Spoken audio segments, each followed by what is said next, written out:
सतगुरु मैं तेरी पतंग बाबा, मैं तेरी पतंग हवा बिच उड़दी जावांगी, हवा बिच उड़दी जावांगी। साइया डोर हथों छड्डी ना मैं कटती जावांगी।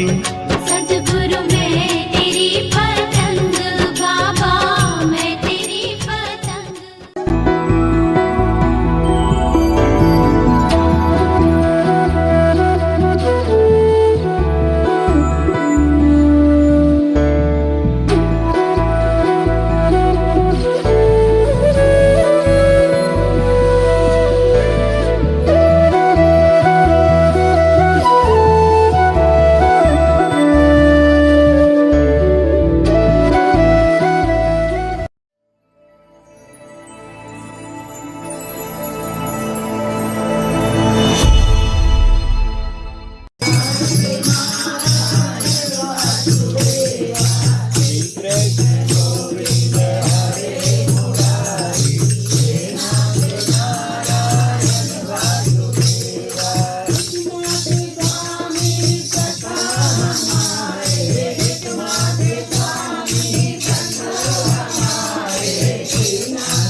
की जय।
बोलो सदगुरुदेव भगवान की जय।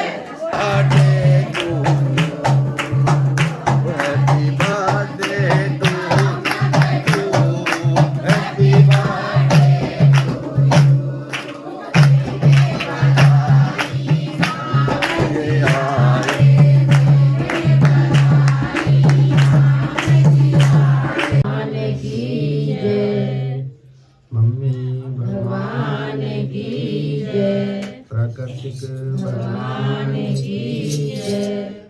जय जय सर्व संगत भगवान की जय।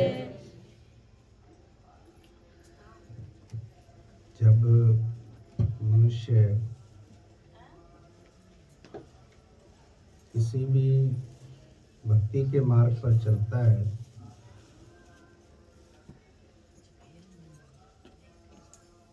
अगर वो गुरु का संग ले ले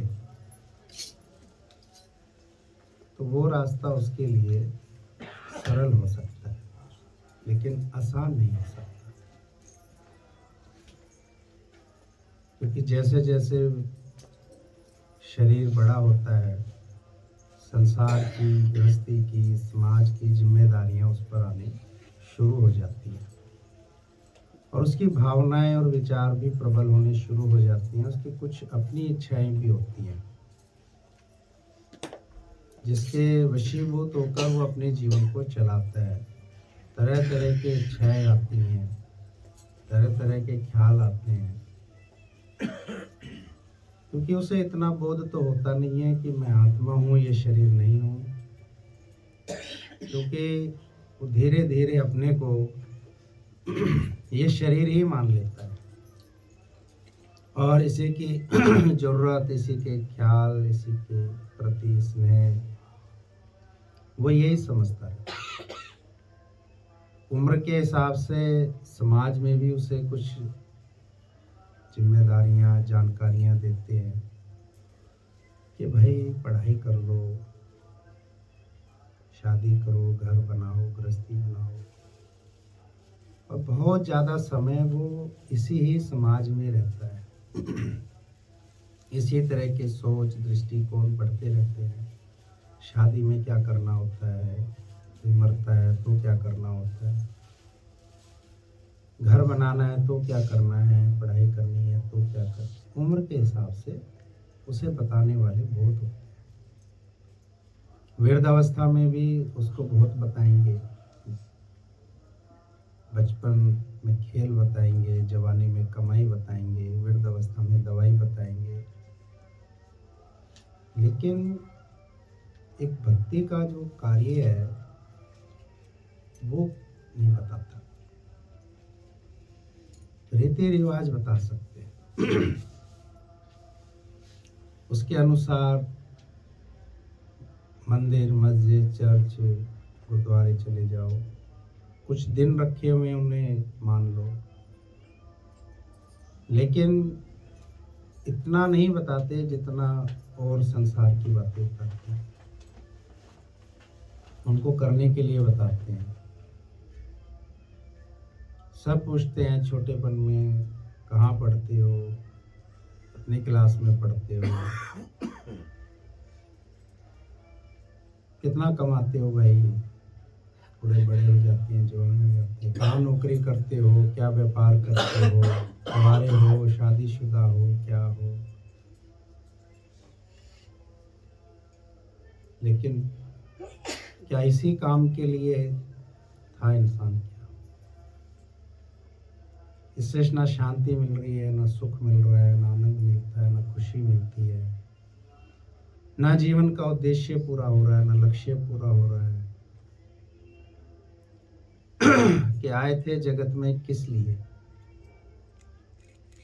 बहुत कुछ किया, लेकिन ना वो खुश है, ना वो सुखी है। कहीं भी रिश्ते नाते जोड़े या खुद भी सुख सुविधाएं बनाई। जीवन पहले गरीबी का था, बाद में अमीर हो गए, या पहले अमीर थे बाद में गरीब हो गए। पहले स्वस्थ थे फिर रोग लग गए, या पहले रोग थे अब स्वस्थ थे। लेकिन सुख नहीं है, शांति नहीं है। कुछ जने उसे बताते हैं कि जाओ भाई भक्ति कर लो, कुछ सुधार हो जाएगा घर गृहस्थी में, व्यापार में, रिश्ते नातों में। अब गया तो है वो भक्ति के रास्ते पे, लेकिन एक स्वार्थ की पोटली साथ में रखी हुई है उसने, कि वो भगवान से भी चाहता है कि मैं तेरे लिए कर रहा हूं और तू भी मेरे लिए कर। क्योंकि उसने शुरू से ये सुनता हुआ आया है कि करोगे तो मिलेगा। हम कर रहे हैं तो हमें भी चाहिए। भगवान की भक्ति जब मनुष्य शुरू करता है तो वो कुछ ही इच्छा और चाहनाओं से करता है, और बहुत बड़ा एक काम चाहता है कि मेरे कर्म भी बदल जाएं जो गुप्त पड़े हुए हैं। हम घर बदल सकते हैं, व्यापार बदल सकते हैं, नौकरी बदल सकते हैं, रिश्ते नाते भी बदल सकते हैं, वस्त्र आभूषण बदल सकते हैं, लेकिन कर्म कैसे बदल? अब कर्म को वो चाहता है कि मैं भक्ति से बदल दूं, यानी मेरे जीवन में दुख नहीं आए, तकलीफ नहीं आए, कष्ट नहीं आए, परेशानी नहीं आए। इसके बदले सुख आना चाहिए। लेकिन अगर बुद्धि से विचार करे तो कौन से सुख चाहता है?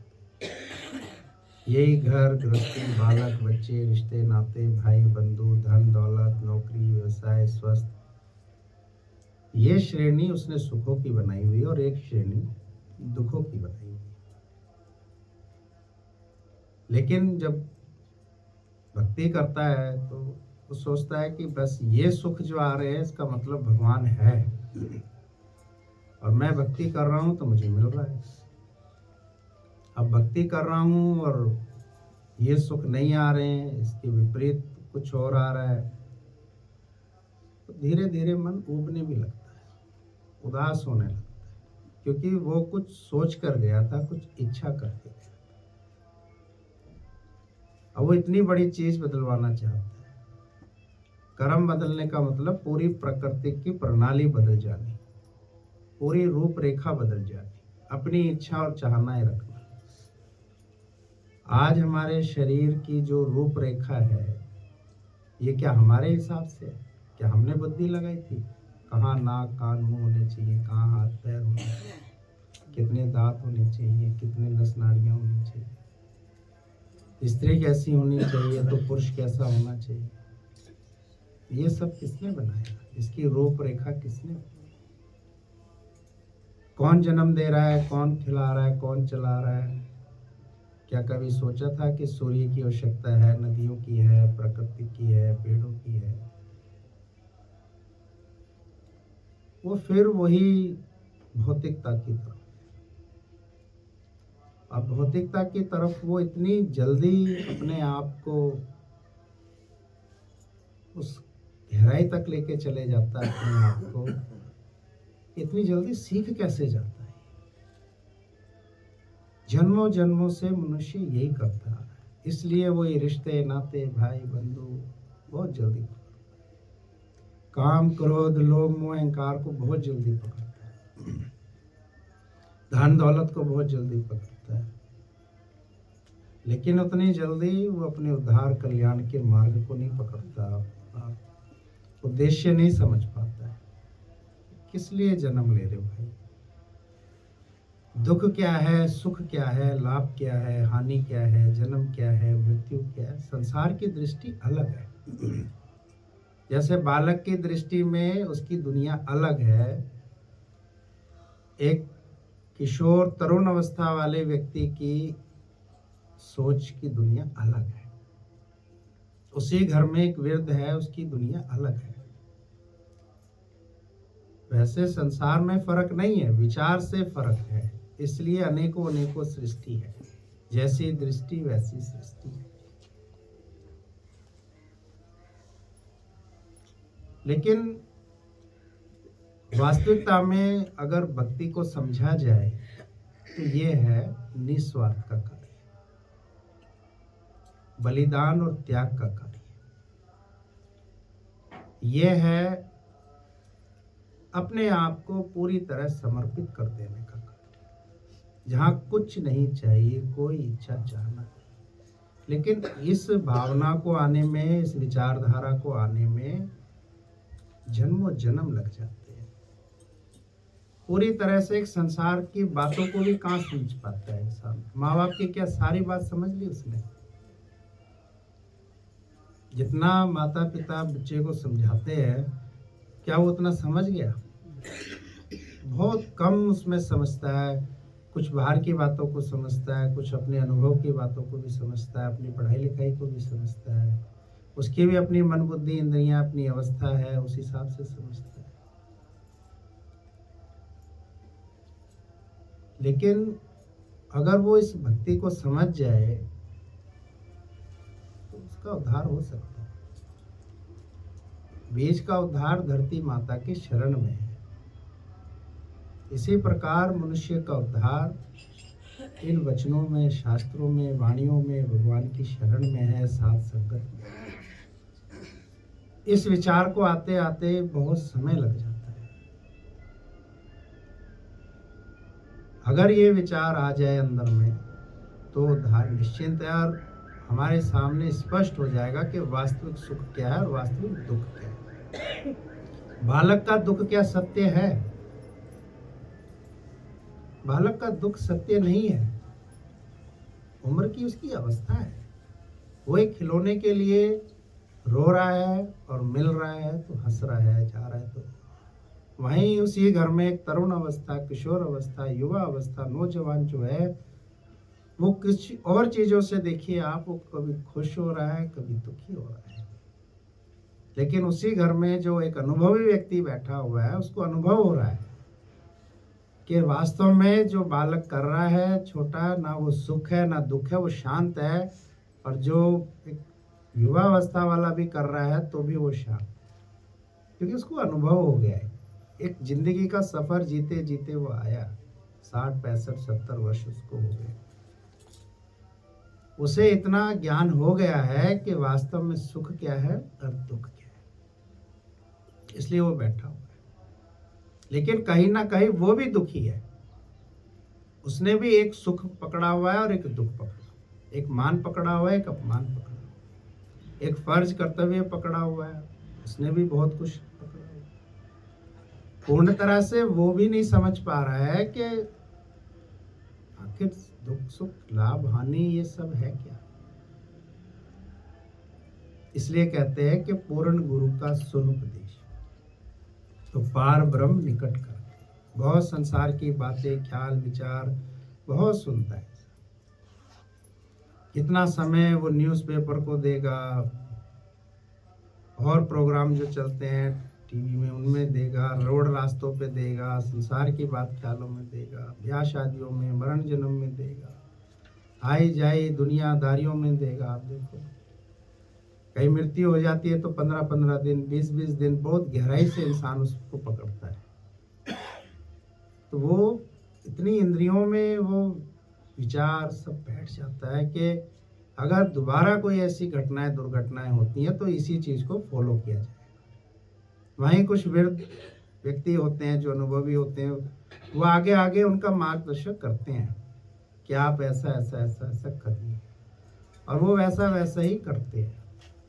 शादियां देखिए आप, कितने महीने पहले ही शादी है, शादी है, और कितने ऐसे उसको रूपरेखा दी जाती है, उसे समय दिया जाता है, उसे धन दिया जाता है, बल दिया जाता है, बुद्धि दी जाती है, तन मन धन सब जोर लगा दिया जाता है। घर गृहस्थी, रिश्ते नाते, भाई बंधु, बीमारियां, कोर्ट कचहरियां, लेन देन, रिश्ते नाते, कितनी गहराई से उनको निभाता है, पकड़ता है और चलता है। तब भी कामयाबी मिली, जर्जर हो गया शरीर निभाते निभाते, इन सबको चलते चलते चलते। किसी ने भी क्लैपिंग नहीं करी, किसी ने भी बधाइयाँ नहीं दी, किसी ने कोई अवार्ड नहीं दिया, कोई स्टार नहीं दिया, कोई मेडल नहीं दिया कि भाई आपको इतने वर्ष हो गए, इतना सब कुछ कर। क्योंकि ये सब मनोकल्पना की विचारधाराएं थी, अपनी मन घटित, अपनी मोह ममता लोभ लालच को दी। क्योंकि इसमें कहीं भी भगवान की भावनाएं, भगवान के विचार, शास्त्र, वाणियाँ, गुरुजनों के उपदेश, प्रवचन इत्यादि तो थे ही नहीं। सिर्फ अपनी मन घटित विचारधाराओं का व्याख्यान करते रहे, बुलाते रहे, समेटते रहे, कहते रहे, अरे भाई मृत्यु हो गई है, कहाँ हो, इकट्ठे कर। अरे भाई शादी है, कहाँ हो। अरे भाई मैं घर बना रहा हूँ, कहाँ हो। अरे भाई हमारे यहाँ इतनी तकलीफ आ रही है, कहाँ हो। और इन विचारधाराओं को गहराई से गाड़ता रहा और जिंदगी के बहुमूल्य समय को इस मनोकल्पना विचारधारा में चलाता रहा। बच्चे पालो, घर गृहस्थी, बालक, रिश्ते नाते, भाग रहे, दिन रात दौड़ लग रही है। किस और तेरी मंजिल थे, किस और तुझे जाना था। क्या गीता शास्त्र, रामायण, कुरान, प्राण, बाइबल इत्यादि हमें क्या समझाती है, क्या कहती है? क्या ये उससे मैच खाती है? एक ये विचारधारा जो परमपिता परमेश्वर हमें बता रहे, इतनी जल्दी नहीं वो बैठती है।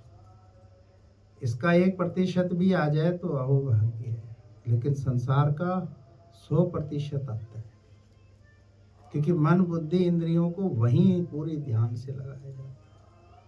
फिर वही कला और विद्या इंसान सीख के आने वाली पीढ़ी को वही सिखाता है, वही बताता है,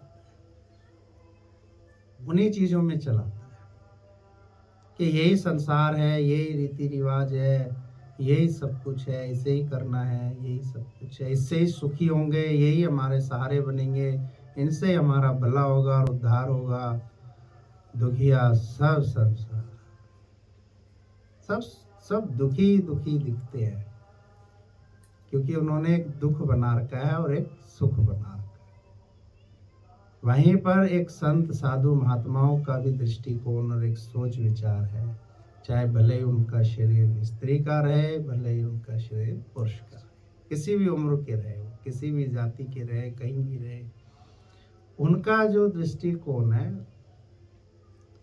वो ब्रह्म का है, आत्मा का है, भगवान का है, शास्त्रों का है, वाणियों का है। वो खुश है, वो आनंदित है, वो प्रसन्न है, पर है गिने चुने, ढेर के ढेर नहीं है। ढेर का ढेर तो संसार है, काम क्रोध लोभ मोह अहंकार में चलता जा रहा। अरे भैया, एक लेटर इंसान लिखता है तो उसे कहाँ डालता है? उसे पोस्ट बॉक्स में, ना कि कूड़ेदान। इतना बहुमूल्य जीवन पता नहीं कहाँ डाल, वैसी मनोकल्पना के शोर में ही भाग रहा है। सब कह रहे हैं तो वो भी कर रहा है। क्यों कर रहा है? अरे भाई शास्त्र तो पढ़ लो, वाणियाँ तो पढ़ो। ये हमारे जो वेद उपनिषद ग्रंथ, ये सब क्या है? इसे दर किनारे करके भागे जा रहा है। बस कहाँ जा रहे हो? बस सब भाग रहा है। क्यों भाग रहा है भैया? कौन से फर्ज कर्तव्य की तरफ जा रहा है? क्या वानप्रस्थ ले लिया, संन्यास ले लिया? अरे भैया, मरने के बाद जो क्रियाएं करी जाती हैं उससे मोक्ष नहीं मिलता है। उससे कैसे मोक्ष मिल जाएगा? उस समय तो घर वाले भी चाहते हैं अब इसको मोक्ष मिल जाए, लेकिन उसको उठा के तो पूछो तुझे मोक्ष चाहिए? जब वो जीवित था तब किसी ने नहीं कहा कि मोक्ष के लिए तो कुछ करो। पूरी जिंदगी तो बिता दी इसी मौज मस्ती में, खाया पिया, हक हुकूमत अधिकार विषय भोग विलास रीति रिवाज करता रहा। पूछो तुझे मोक्ष चाहिए? बोलो नहीं भैया, मुझे अभी क्या, मेरे तो छोटे छोटे बच्चे, 90 साल का उम्र का भी इंसान कह रहा है मेरी उम्र ही क्या हुई।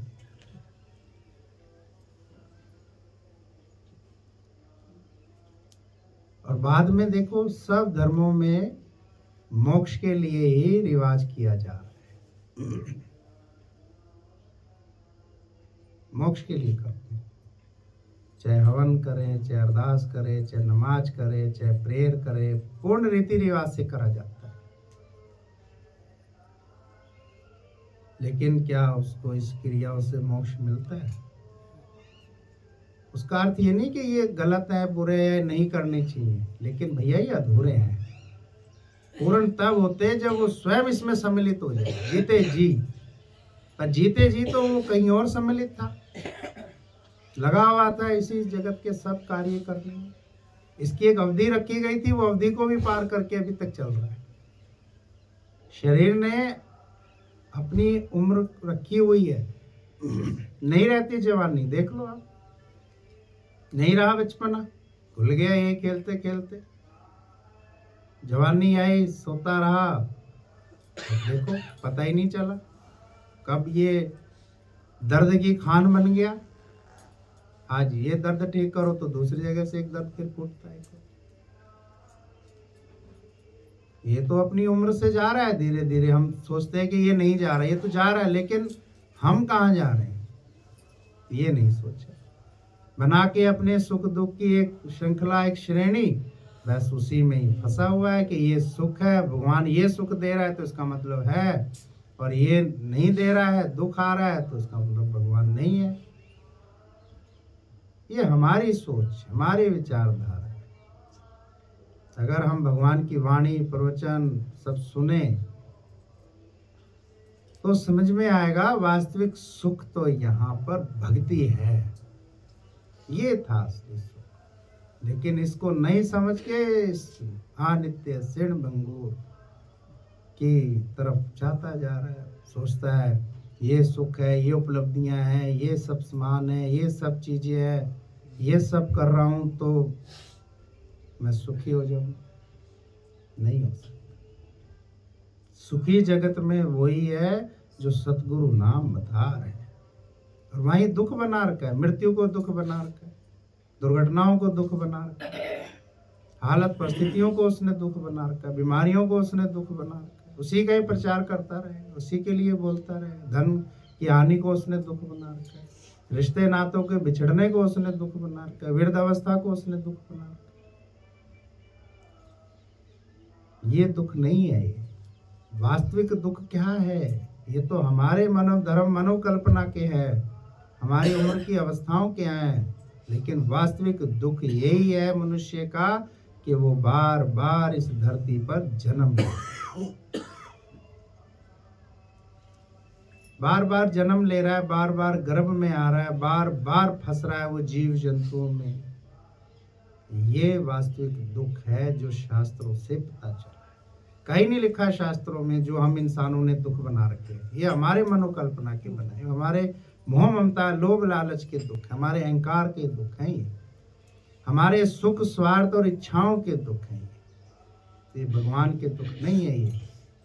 ये हमारे जीव भाव और मन ने बनाए। अगर ये दुख होते तो भगवान जरूर बताते कि ये दुख है और ये सुख है। सुख ये भी नहीं है जो हमने बना रखे, ये सब हमारा अहंकार है।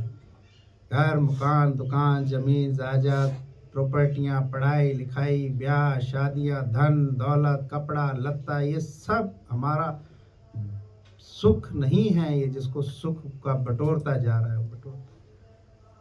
वास्तविक सुख तो प्रेम है, सत्य है, सेवा है, शांति है, धैर्य है, रजा में राजी है, भक्ति, सुमरन, सत्संग है, मालिक की इबादत, शुक्रगुजारी और उसका आभारी है।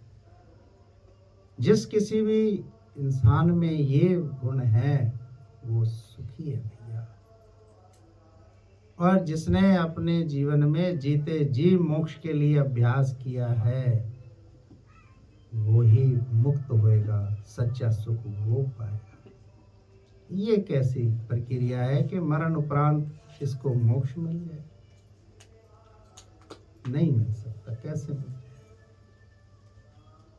लेकिन अज्ञान में इंसान यही सब कर रहा है।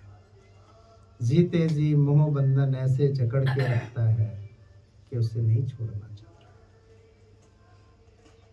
क्योंकि कोई विरला ही है जो छूटता है। यहाँ आने वाले भी कितने बंधनों में फिर अटक जाते हैं। ज्ञान ध्यान की बातें सुनी सुनाई, भागा दौड़ी सब करी, लेकिन फिर भी भक्ति समझ नहीं आई कि वास्तविक भक्ति का अर्थ यही है मिटा अपनी हस्ती को।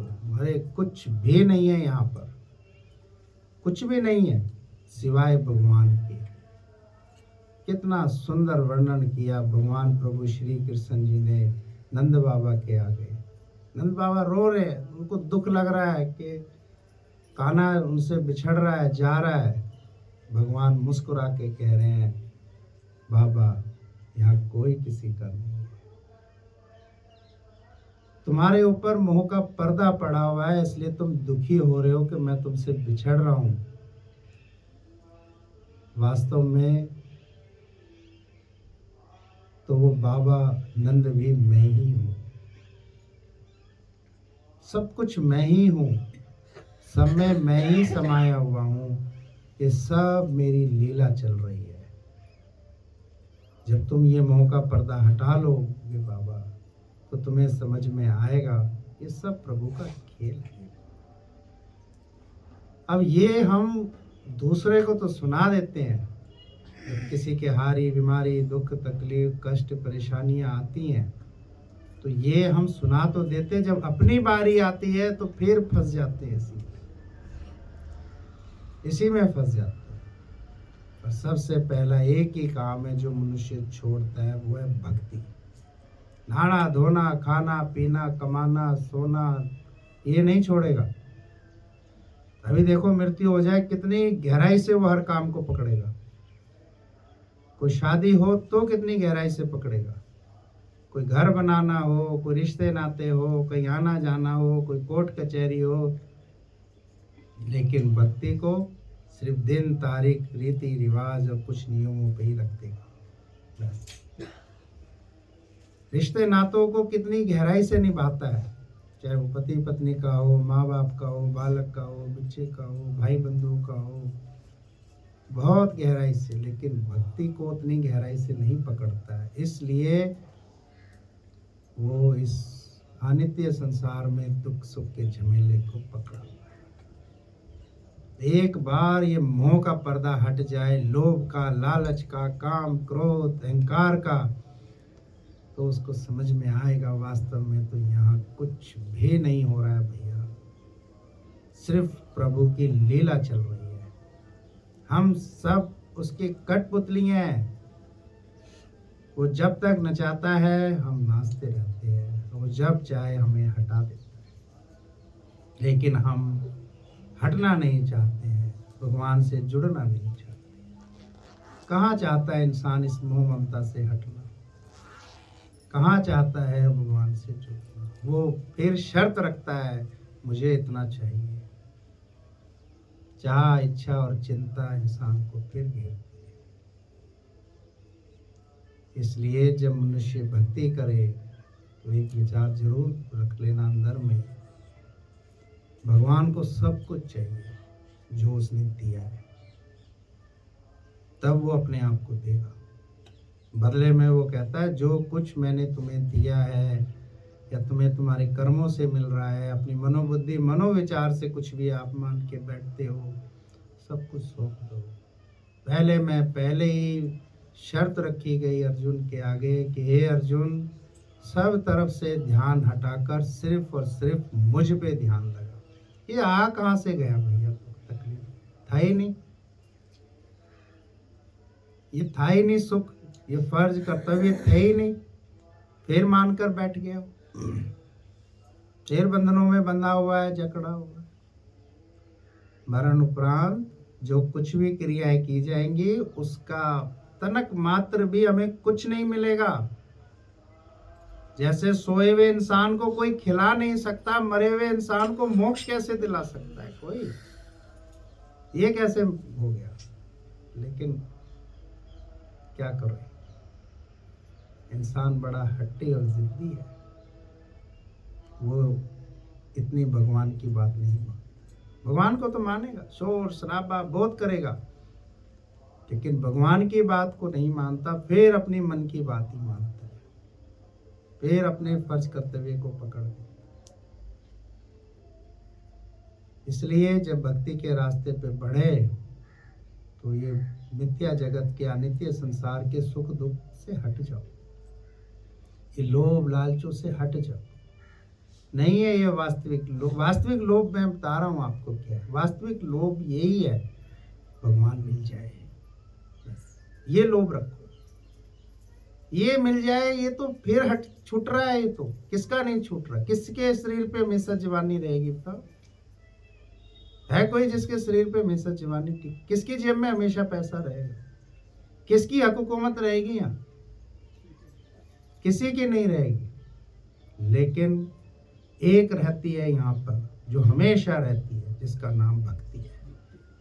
अब भगवान भक्ति से रिश्ता है, भक्ति से रिश्ता है। और भक्ति हो निस्वार्थ और निष्काम की, जिसमें तनक मात्र भी ये ना कहा जाए कि ऐसा क्यों हुआ। जो हो रहा है, जैसा हो रहा है, बहुत अच्छा हुआ। चलते चलो सीता की तरह, माता सीता की तरह चलते रहो, राम जी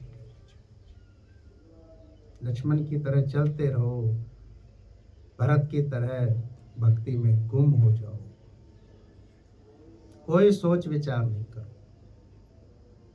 जहां इंसान में संशय और सोच विचार आया, वो भगवान की भक्ति से हटा और फिर गर्भ में लटका। ये मेहनत आपकी खुद की होगी, खुद की मेहनत होगी कि मुझे भगवान के लिए ही जीना है, बस भगवान के लिए ही जीना है। तो आपको भगवान मिलेगा, ऐसा नहीं कि नहीं मिलेगा, क्योंकि मनुष्य को ही भगवान मिलता है, और को नहीं मिलेगा।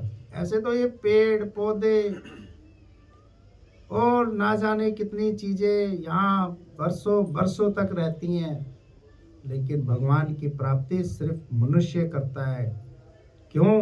क्योंकि उस मनुष्य में इतने विषय विकार रखे जाते हैं परीक्षाओं के लिए, जिसे पार उसे करना होता है। अब पार किससे होंगे? ये होंगे वचन वाणियों से पार। इनसे शक्ति और समर्था प्यार आएगा हमारे अंदर में, सेवा भाव और श्रद्धा आएगी, हम लांघते चले जाएंगे और अपना उद्धार और अपना कल्याण कर लेंगे।